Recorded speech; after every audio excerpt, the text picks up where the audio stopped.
बुखारी शरीफ की हदीस है, कायनात के ताजदार फरमाते ने जेड़ा बंदा दिन च 100 बारी ए जुमला आखे सुबहान अल्लाह वाबे हमदिही, ये हल्का जिहा जुमला है ना जुबान ते। हुजूर फरमाते जेड़ा 100 मरतबा ए जुमला दिन च पढ़दा है, अल्लाह उस 100 मरतबा पढ़न तू ओदे गुनाह मिटा दिंदा है, भावें समंदर दी झग दे बराबर ही क्यों ना हो।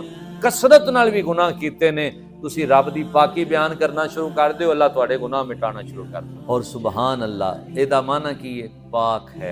यार एक लफ्ज भारा है जुबान, तुसी जिथे भी बैठे हो क्यों नहीं बोलते यार, अल्लाह दी पाकी क्यों नहीं बयान करते, मालिक दे गुण क्यों नहीं गांदे। जिस मालिक ने तुहानू इज्जत नाल नवाजा है उस मालिक दा ना क्यों नहीं प्यार ना लैंदे। और मैं तुहानू दसां इहदी कदर की अल क़यामत जन्नत एक बंदे दा सिर्फ एक दर्जा दूजे तो बुलंद होवेगा, वो जिहदा दर्जा बुलंद होवेगा ना वो करवट लेगा। करवट समझते हो, पासा मारेगा, पंजाबी जिन्हों असीं आखने पासा मारेगा, उसके पासा मारन उत्ते दूर दूर तक अत्तर और मुश्क दी खुशबू फैल जाए। वो पासा मारन ते ओदी खुशबू ही खुशबू फैल जाएगी। जिहड़ा ओदे तो एक दर्जा घट होवेगा ना, वो फरिश्तियां नूं पुछेगा, फरिश्तियो दसो ना ए बंदा की अमल करदा रहा, खुशबू ही खुशबू फैल गई, इन्हें निरा पासा ही मारिया है। फरिश्ते पता की आखणगे, ए गल सुन के भी जे बंदे दा ज़ौक ना बने ते फिर बंदे दी किस्मत माड़ी है। फरिश्ते आखणगे सिर्फ तेरे नालों इहदी एक सुबहान अल्लाह ज्यादा ही, हुण भी ना आखो तो फिर वक्री गल।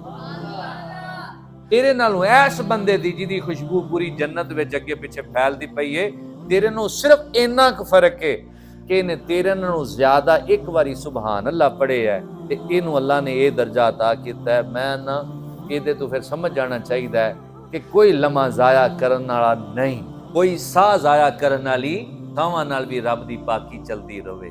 चलदियां फिरदियां तुसी सवारी ते हो, मोटरसाइकिल ते हो, गड्डी ते हो, ये तस्बीह चलदी रहे। मजा ये नहीं कि जन्नत मिल जाए, मजा ये वे कि जन्नत विच भी आला मकाम मिल जाए।